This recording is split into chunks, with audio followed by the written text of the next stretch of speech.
it pushed our son, which he was already pretty advanced, you know what I mean? And it also created a family environment for our girls. Like they were so splintered. I'm this age, so this is my group of friends. Right. And, you know, I don't connect with this sibling and this sibling is annoying. And what we quickly saw was that the family was restored. Like they began to like each other. They were each other's friends. And it was something that was really beautiful to watch.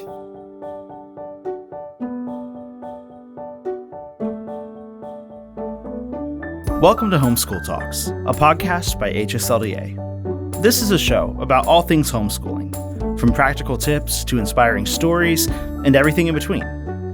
We're so glad you've joined us today, and we hope you enjoy the program. Welcome to Homeschool Talks. I'm Jim Mason, Vice President at Homeschool Legal Defense Association, and today I'm excited to welcome guests Meeke and Wil Addison. We've really struck up a friendship with a long conversation at our National Leaders Conference in Kentucky a little over a month ago, and I'm excited to catch up with them. For those of you who aren't familiar with Meeke and Wil, they host a radio and podcast program called Airing the Addisons, where they observe cultural trends and their effect on biblical morality. And they also weirdly homeschool their children. They have 6 kids and 5 of them are being homeschooled. Wil serves as Director of Special Initiatives and Meeke as Assistant Director of Special Initiatives for the American Family Association, where they oversee outreach and ministry to American families. Welcome, Wil and Meeke. Thank you for having us. Well, it is truly my pleasure. I look back with great fondness getting to know you over several conversations at our national conference, and really looking forward to finding out more about what you do. Now, this is a Homeschool Talks podcast, and it's rumored that you guys homeschool some children. Why don't you tell us how you came to homeschool and what that's like for you? Well, I'll tell you, we were campus missionaries. So we did training to be campus missionaries on secular universities. And so our first heart was not to not to homeschool our children. We had a mindset that, hey, our kids will go to school and they'll win their peers to the Lord.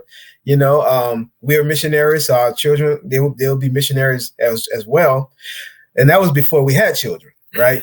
And so things kind of changed. But, you know, time went on, and we did have our girls in a private Christian school first, you know, and things just kind of didn't work out the way that we needed it to at that time. So we put them in a primary school, a public school, and we actually moved to what was supposed to be like the good school district in our area. And so we placed them there. And what we found was that some of the things that were the ways that they were being taught, you know, Meeke had to spend hours after that reteaching, you know, our daughter. And so it was like, man, what are we doing? It seemed like we're kind of fighting against ourselves. And then also because they had Christian teachers, but because of the peer-to-peer influence, our daughters would come home saying things and just different things that we didn't teach them. And so we were like, man, no, something is wrong here. And we, you know, very involved in talking to the teachers and all of that. But at one point, our job, you know, AFA, where we work, they allowed for Meeke to be able to stay home and do a lot of the work here. And so we saw it as an opportunity that the Lord was opening for us to homeschool, and we took it. And ever since then, we're like, man, this is it. Like, we have to do this mainly for the discipleship of our children. You know, yes, we want them to have great education and all of that. But, man, we want to be the one that has the lion's share of the time spent with our children so that we can disciple them. And so that was the beginning of our journey. Yeah, absolutely. And, you know, and I would just add that we prayed about what the Lord wanted us to do. As we saw what was going on with our 2 daughters, we began to ask the Lord what he wanted us to do, because we believed that he called us to the work that we were doing, but there was a conflict. Are we really called to do this work if it means like a compromise of our values and what we wanted to inculcate. Like, if we're not going to be able to train our children, then are we really called to this work? And so there was a moment, almost sort of like a Gideon's fleece, where you have to say, if we present the idea of me being able to carry out this work from home, and that idea is not received, then Lord, you're telling us that you've not called me to that work. And that's how serious we were about it. And to our joy and surprise, this was pre-pandemic, I was given the opportunity to work from home. And when I say work from home, I co-host a radio show. So Wil the Great, as I call him, is in a studio on campus, and I'm at home. I was set up to work from home. It was sort of like, it wasn't done. You know what I mean? And this was 7 years ago. So it wasn't done. And, but we were convinced that the Lord was communicating to us in obvious ways that we had to homeschool our kids. Well, give us a rundown on your children, ages, and so your oldest child, you started homeschooling after a little. She was 7. She was 7. So our kids are 14 down to 1. And what we did, so we began educating them at home. And then I wanted to put them in the private Christian school. And so at the time, she would have been going into the 1st grade. And then we would have had another daughter who was going into kindergarten. And what happened was, at the private Christian school, they had a space for the 1st grader, but not for the kindergartner. So we were like, surely that's a formality. Like, surely that's a formality. So we had a kid in the private school, and then we had a kid in public school, and then on 2 ends of like town. And so we were like, well, we're just going to put them both in the public school. And we said, well, all the teachers are Christian. And so anyway, those 2 daughters were educated for 2 years in public school system. And in that 2-year period, we had the opportunity to learn what they were learning. And we had to do a lot of extracting at the end of the day, a lot of pulling out. And we felt like we were working against our aims. Mm-hmm. So then you became a full-time homeschool mom with 2 children being homeschooled. And is that when your job allowed you to move to working from home? Yes, it turned into 3 very quickly. Our first 3 kids are kind of stair steps. And so our son was coming up the pike here, and I was already teaching him to read at home, which is what we had done with the first kid. We don't have like an official start to education. As soon as the kid shows that he or she is ready, we start educating them. Like, and I say educating, but you know what I mean? Like, in a formal sense. So we start teaching them to read, because they begin learning from the time that they're here, right? But they start in a formal sense whenever they show that they have the capacity for that. And so our son, JD, who is 11, began reading at 3 because he showed that he had the capacity for it. We were just kind of following their lead in the way that God had designed them.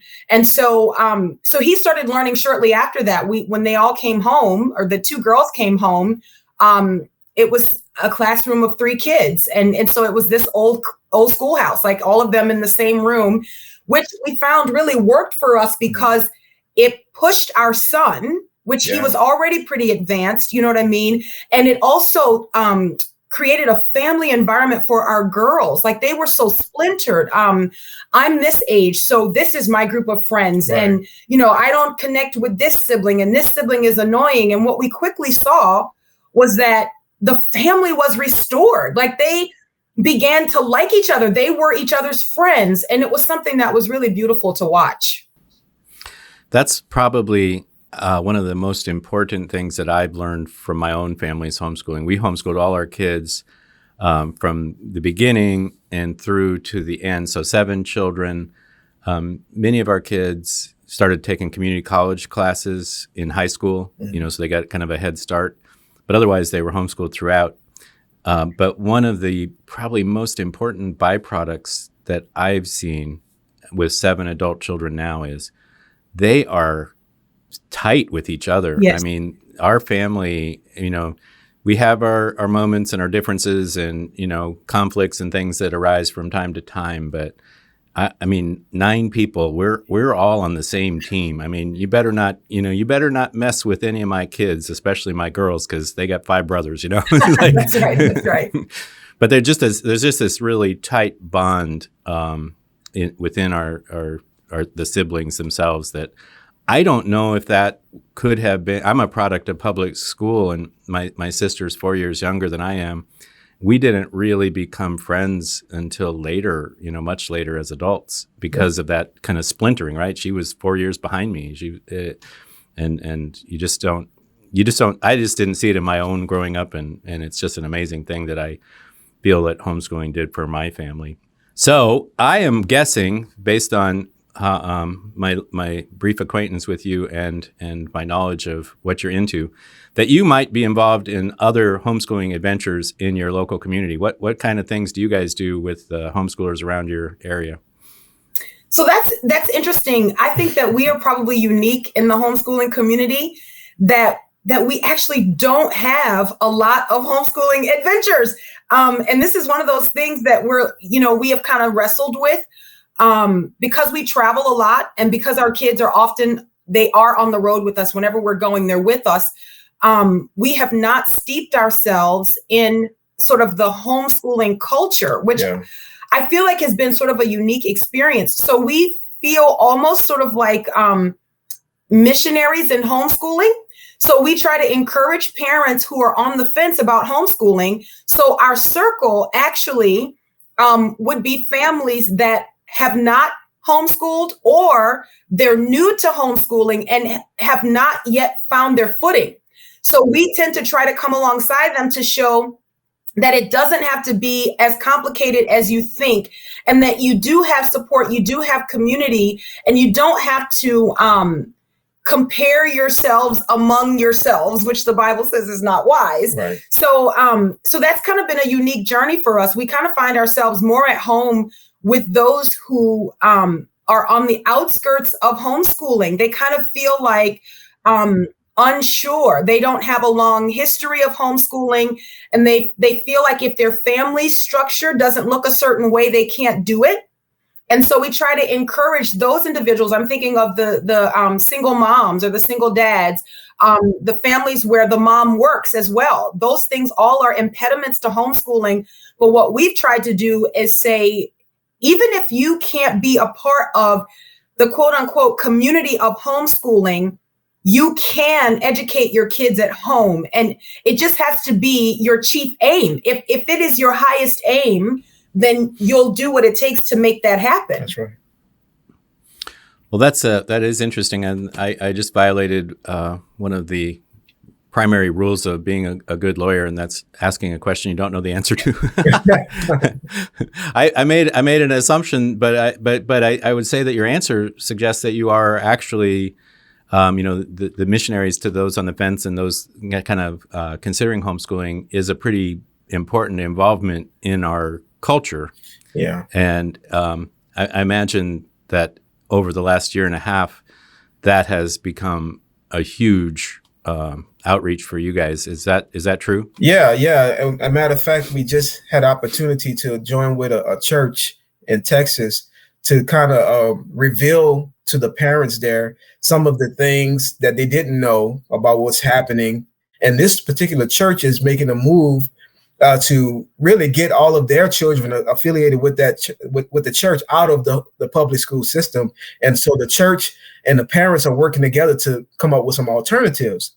Now, we presented to them that our alternative is homeschooling, but we also made it known to them that you don't have to just give your child to this public school system, that there are ways, and we have to partner with churches, families with churches to see how we can do those things. And so, that's been a big part. Even on our show, we talk consistently about what's going on so parents can know. And a lot of parents will tell you, man, I didn't know that it was going on like this. I didn't know this was happening. And so it's really an eye opener for them. And then they start to say, man, what do I need to do? And that's when we're able to present some solutions and say, hey, you can do it because God has equipped you to do this. Yeah. Yeah, I imagine that a lot of parents who, for the first time kind of saw what's going on in their children's classroom through a Zoom window, right? Yeah, and there's I have a theory that what the pandemic did in kind of breaking the public schools temporarily is it did two things. It gave parents a window into what was actually going on, and many discovered that it's objectionable. Mm-hmm. And it proved to many parents who didn't think that they could do it, that having their kids at home was actually a joyful thing, mm-hmm. and that it's possible. So tell us, how did you guys, come to the radio program and the work that you're doing now? Wow. Yeah. Wow. I finally asked a good question. That's a great question. All of your questions have been great, Jim.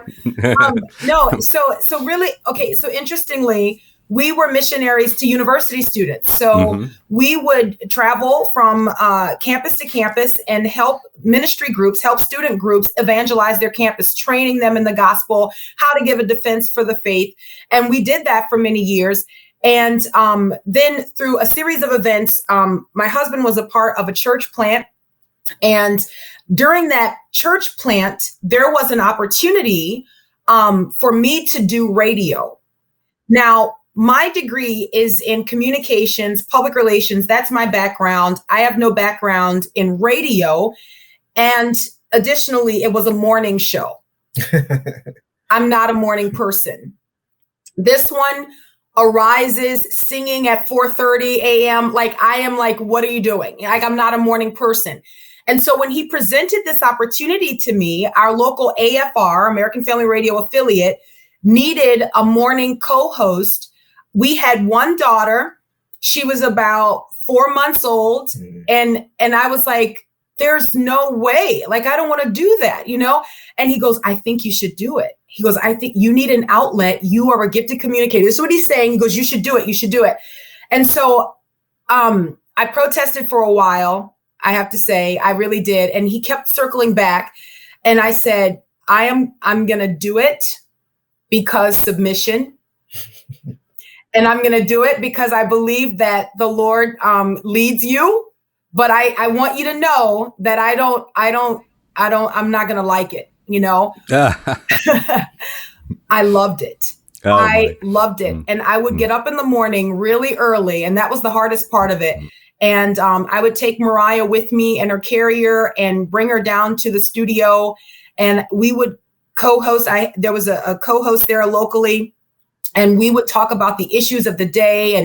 And I fell in love with it. And through a series of events, our headquarters happened to be tuned in, and they appreciated the work that I was doing there. And I'm going to shorten this story because there's so much involved, but through, many different conversations, Will the Great and I came to Tupelo, Mississippi. We had never heard of it before. We didn't know where it was. And everybody said, this is the birthplace of Elvis. And we were like, isn't that Memphis? And they're like, no, it's not. It's not Memphis, And anyway, so we've been here for the last 13 years. And so that's what we've been doing. And radio has kind of been the bridge, the way to get us into what we're doing now. Yeah. So you started, you moved to Tupelo, Mississippi to headquarters. When did you two become a radio team? Wow. So 2013. 2013. Yeah. We started a network within the network. It was called Urban Family Talk. And so I was directing that network. And I thought, like, man, with this network, we need a morning show. But we didn't start out as a morning show. It was like a midday show, I think from 10 to 12. That's right. And so that was the start of us working together. But then I felt like, man, this would be good to be a morning show. And so there was a period of time where we did a 3-hour morning show. And it was a good time. It was great. But it started in 2013 when we started Urban Family Talk, that we became co-hosts. Should I also say that I feel like almost like the children of Israel, that you could rightfully look at me and say, was there ever a time that you didn't protest what I said? Like, I feel like you could, because even when he suggested that we co-host a show together, I didn't think it was a good idea. I was like, do you think we should do that? We're married. I talk a lot. How are people going to perceive it? Like, it's different when you just have a co-host. But if it's your husband, people might think that the radio show is indicative of our home life. You know what I mean? And so I was like, I don't know if I want to do that. And he was like, Meeke, we have to tackle issues on marriage and family. He's like, how better to do it than us? And I'm like, And it turned out to be a great idea again. Now, we still have the obstacles. I think there are still people who think that all of our life is lived in the hour or the 2 hours that they hear us on radio. You know what I mean? But it's been a wonderful opportunity, and the feedback that we've gotten, people, because we share, our kids come on the program as well from time to time, and we talk to them about issues, and they get to share, because we want people to understand that we are authentically living lives as Christians. And so what does that look like? It means that we really have children that we really are training. And so you should be able to hear that when they communicate. And I think it's been an encouragement to parents. Yeah. Well, I met your kids at the ARC Encounter, of all places, during our National Leaders Conference, and they're delightful. The brief time I spent with them, I can assert that you have delightful children, and it appears that you're being co-hosts on a radio show has done no harm to your relationship. Is that another question that I shouldn't ask? No, go ahead and ask. You ask away. That's fine.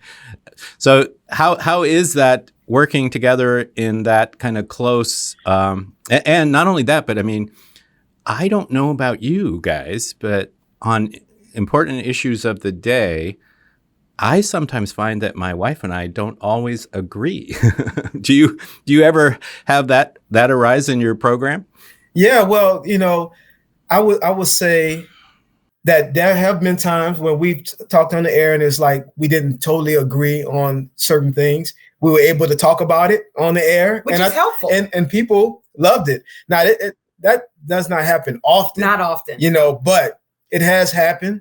And as far as working together, we have always worked together. Even in campus ministry, we were doing that together. So through the duration of our marriage, we've always worked together. Yeah. The difference is, being on radio, and having to communicate as a wife. Some people like to assume like, oh man, she must be wearing the pants, or, just different things like that, just because of a radio show, And so there are those obstacles where people will say different things or think different things just because of that.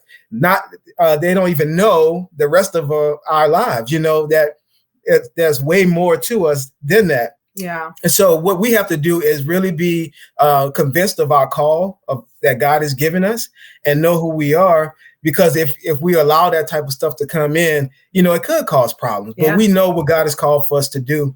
And so, like I said, we've always worked together, but doing it on the radio, it's kind of like different because it's in public. And people get, certain and mindsets. That was the conflict. That was the conflict. The conflict was not, for me, it was not, oh, can we work together? Because we've always worked together. Yeah. It was, can we do a radio show that is opinion driven, where I have opinions? Right. Will people rightly understand that does not translate to what the final word is in our home? We say in our program that as we approach all of the cultural issues, the Bible is the straight edge. So we are always looking at how we filter cultural issues through the Word of God. Well, that has to apply to our homes. And so I think that what my concern was that people would perceive the program to be an indication that I'm making final decisions in our home. And for the glory of God, that matters to me. It matters to me that people would rightly understand the picture of biblical marriage that God has given order. And I think that over the years, at least what we hear from our listeners, is that over the years, we have taken people on a journey where they understand that better. It's work, but it has been fruitful work. Yeah. So you guys deal with issues of the day from a biblical perspective. What over the last say, a year and a half or whatever time frame you want to put on it, what have been the biggest kind of issues that you guys are addressing and that your audience is most interested in? And maybe this is a three-part question. What issues have gotten you in the most trouble? Really? Yeah, I would say one of the biggest things we've been talking about the last year or so, well, we've been talking about it for years, but critical race theory. That has been a hot button. Now, we began talking about that when we were doing Urban Family Talk years ago, when it was just starting out. But that has been something that has progressed. We see that is not in line with the Bible, and so we're seeing more and more churches and Christian organizations submit to CRT, and we're like, no, this does not comport with the Bible. Right. We got to reject this stuff. So that has been probably one of the biggest things that we've been talking about, along with, what's going on in the schools as far as the teaching of sexual deviancy and stuff like that. We talked a lot about that as well. Our big call has been for parents and grandparents to culture proof their kids. So that's been like our cry. It's like our war cry. Make your kids ready to go out into the world, being fully confident that the world is not in them. And so this is a tension that we exist in as Christians. And so we try to train our kids this way. So we have a very rigorous education with them. And chief, first and foremost, is the faith. That's our focus. Like, we have failed if we have just done school in a day. Right. What we're trying to do is train our kids. So it means that we have to be well researched. We know what's going on in the culture. We don't take educating our kids at home as sort of like an excuse to check out from what's going on in the culture. We recognize that our kids are living in this world. I used to say they're going to live in this world. They are living in this world right now, and they are being pressed on by the effects of the culture. And so one of the things that we do while we try to equip our kids is we try to give parents the tools to be able to equip their kids. And it can be very practical. Sometimes it's big picture. Other times it's these steps, like, do your kids know the answers to these questions? Can they defend the faith? When they speak of the exclusivity of the gospel, can they also speak of the inclusivity of the gospel? What are the parameters for that? And what we have found is that parents kind of were giving their kids the benefit of the doubt, not recognizing that they don't really know the basic tenets of the faith. They're not equipped to stand. One of the questions that Wil is asking recently here is, how will they go? Like, if we look at our culture, we live in a very decadent culture. And so if we look at our culture and we describe it as a type of Babylon, the question that Wil's been asking is, how will our kids go into Babylon? Will they go into Babylon ready to bow when they hear the music? Or will they go into Babylon and be the lone individual standing at the risk of their life, at the risk of their livelihood? I think that this conviction is something that has been removed from the faith. This would have been inherent, almost natural, if you will, to the faith, that Christians would have expected to be persecuted. They would have expected to suffer. But we have lived a very comfortable life, Christians in America. We've been incredibly blessed, but it has also weakened our perception and our understanding of what God calls us to. So one of the things that we try to do with Christians during our radio program is to remind us of the things that are innate to the faith. These are things that are not novel. They're not new. They're just being rediscovered and reclaimed. Yeah. One of the things you said that really resonates with me, and I deal with critics of homeschooling a fair amount.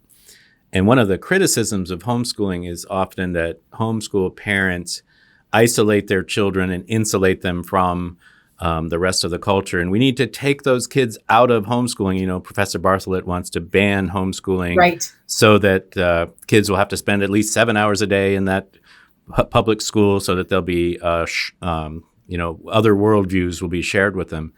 And that's just not my experience in my family or in the families that I am in my, in my personal circles, or the homeschooling research for that matter, that, it's hard to isolate your kids from the culture. And so what you said is correct. We have, I agree with this 100%. We have to prepare our children And the only way you prepare your children to live in the culture is to teach them about it. I mean, they have to, we don't put blinders on the kids. We tell them, well, this is out there and this is, what they believe. This is why it's, why we don't think it's correct. This is how it, falls short of biblical standards. That's right. But what we cannot avoid is that there are competing worldviews at play here. Oh yeah. And there's one of the biggest issues right now. I mean,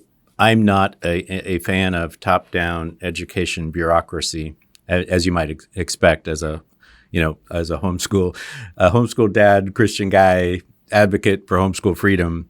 I believe that moms and dads, families are the first and foremost teachers of children in raising them in the nurture and admonition of the Lord. That's our role. I mean, that's not something that we made up. That's our role, whether we believe that or not. That's the role of all parents, whether they believe that or not. Mm-hmm. And the current, let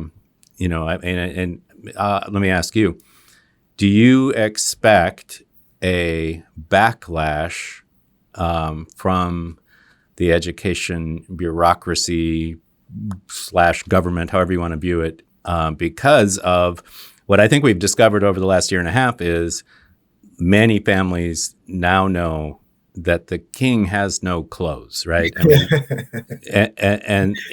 but the king doesn't yet know that, I think. So do you think are you seeing or talking about anything that you're expecting to happen in the next few months or years? Yeah, well, I think one thing that we see is that as parents are rising up and saying, we don't want our children to be taught these things in school, and they're going to these meetings, well, you see the government now saying that basically that they are domestic terrorists just because they're having to say so about what their kids are learning. And so I think that's going to increase.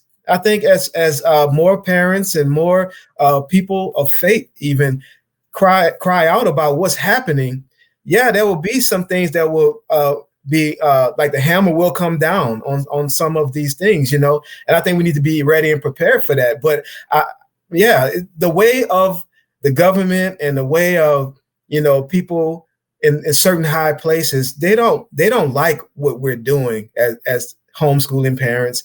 They feel like, no, these children should be in our care for us to indoctrinate them. They want the lion's share of the time. Yes. They want to create in their own image these children that will carry out what they desire. And we're saying, no, that God has given us that mandate and we're doing it. So more and more, there's going to be a clash there. And we have to be ready for that. Yeah, it's happening right now. It's just increasing. And it's been happening for a long time because the design of it is evil. And I know when we speak of evil, people kind of like get uncomfortable. But like as a believer, I mean, we believe that there is actual evil and that people do have ill intent when it comes to children. And why? Because when you've got clay that is wet, clay that is damp, man, you can leave a fingerprint on it. Once the clay is hardened, the time is over. Like what is set is set.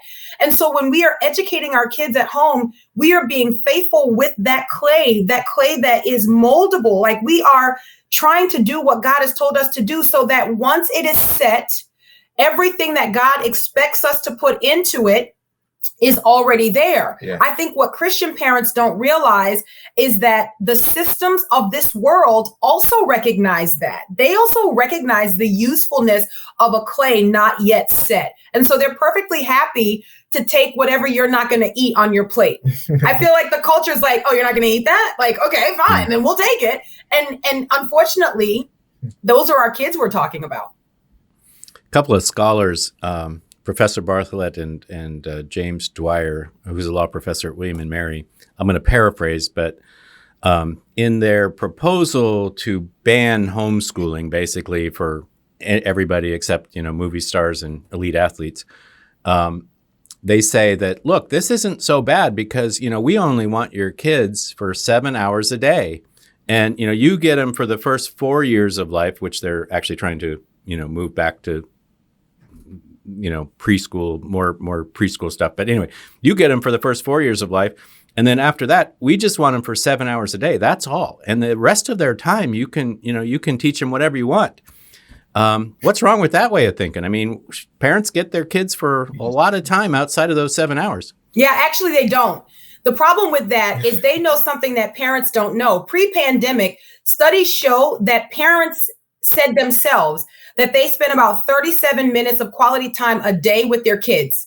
So 5 days a week, on average, parents spend about 37 minutes a day of quality time. They said on the weekend, about 2 hours and 40 minutes. So let's just kind of round that up and say that's maybe about 4.5, 5 hours a week that parents are spending with their kids. If you dip down and you take those like 5 to 18.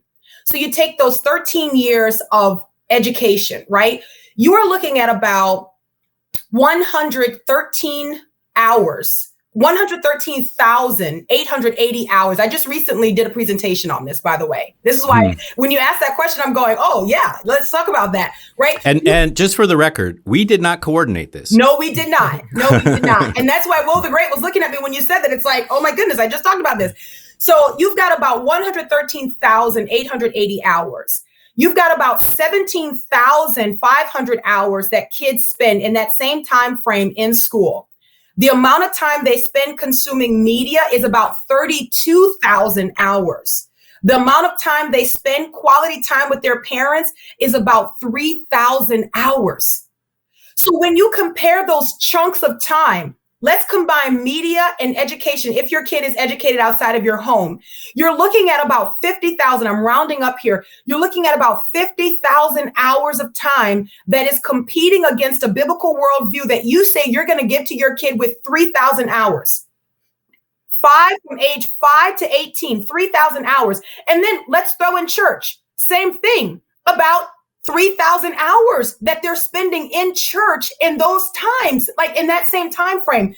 We cannot compete with a culture that is all on the same page. Because remember, the message that our kids get in school is the same message that they get in media. And they're starting at younger and younger ages. Right. These people think that we don't know that.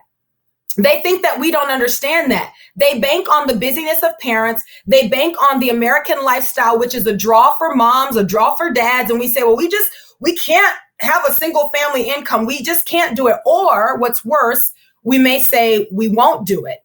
It is a mistake for us to believe that we have as much time as the culture has with our kids if they're educated outside of our home, to say it simply.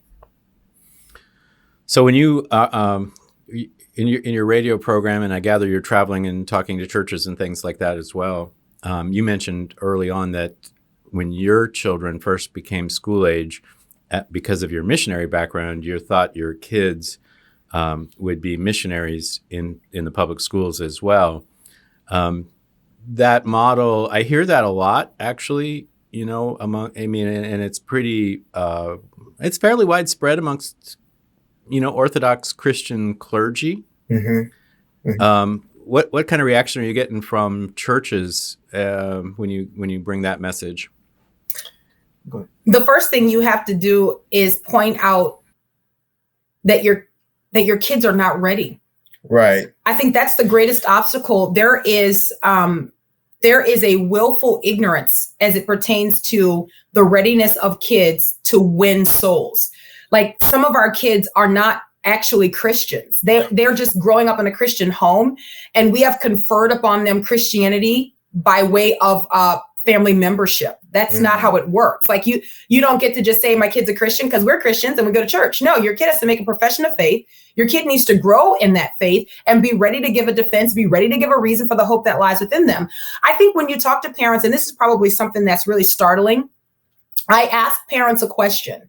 I say, who here would take their 5-year-old, drop some Bibles in his or her backpack, and then just set them down in China and be like, go win souls, go.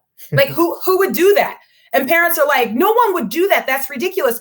And yet, we take our 5-year-olds, we take our 6 and 7 and 8-year-olds, and we send them out as missionaries, quote unquote. Mm-hmm. And we say, go win souls. They are not ready. What is happening, and what the studies show, is that our kids are not winning the loss. They are being won. Right. They are being won. And so at some point, we've got to stop wishing things were like Mayberry, right? Like I often say that parents have this very airbrushed way of looking at our culture when really they should be looking at the graffiti of it. It is not an airbrush culture that we're living in, and nor are we going to live in a culture that is akin to Mayberry. So tell us a little bit more about your work outside the radio program, your Wil and Meeke. Yeah.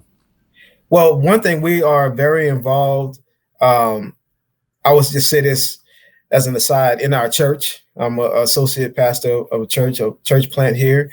And so we're involved in that heavily. Meeke leads worship there, but also outside of that, as far as AFA is concerned, we put on an annual conference called the Marriage Family Life Conference.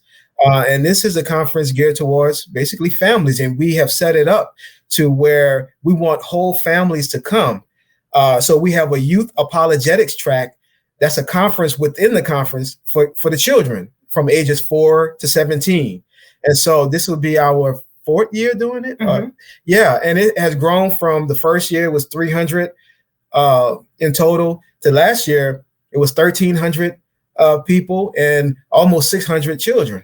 And so, so that's a big part of what we do at AFA as well. We also have been doing things concerning marriage. We've done marriage date nights where we travel to different cities and we give couples an opportunity to have a date night. And we speak about marriage there. We have fun, they have a meal. And so that's something else that we've done. We also, do some writing for our AFA. The Stand is a blog thing. And so in addition, we just do a lot of different things, and it pertains mainly to marriage and really strengthening the body of Christ in that area, because we see that the enemy has really put his sights on the marriages within the Christian community. And man, we need to uphold it. We need to say that this is God's design, and so a lot of our work has to do with that.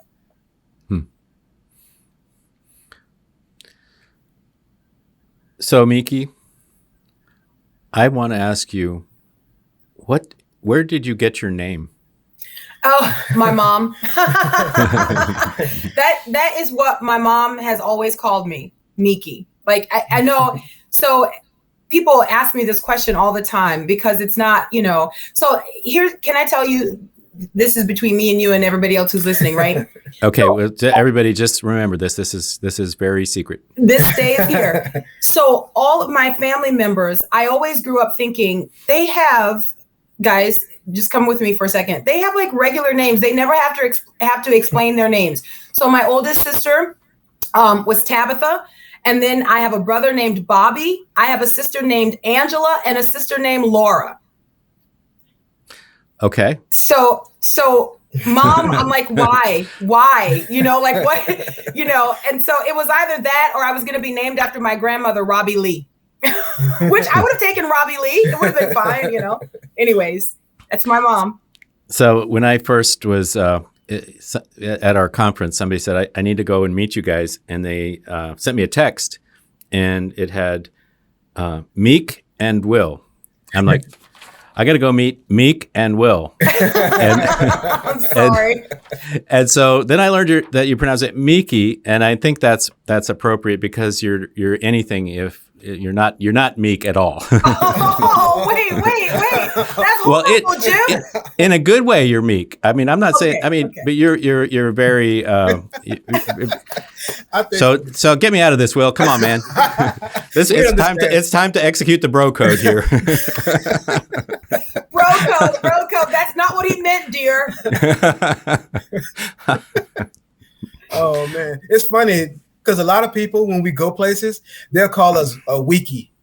They'll put our names together too, and it's pretty funny because instead of saying Wil and Meeke, it's like, and we have Wil and Meeke, which I love. I'm fine with that. Well, this has been a delight talking with you, and I'd like to give you guys the final word. If there's anything that you feel like I missed that you'd like to add now, here's your chance. And you didn't miss anything. No, yeah. I would let people know if they would like to listen to the radio show. Yeah, they can go to afr.net to get the podcast there. But we are live from 2 to 3 Central Time on American Family Radio, and we talk about these issues.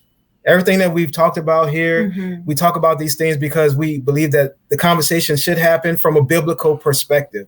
And I think it's awesome to see a husband and a wife talking about these issues and giving people a glimpse into our family to see, what's going on there. So I just want, if people want to find us, they can just go to afr.net under the podcast and they can listen to the shows.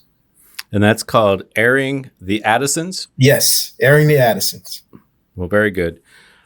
This has been a delight, and I want to thank you both for appearing with me today, and also for all the work that you're doing. It's just incredible.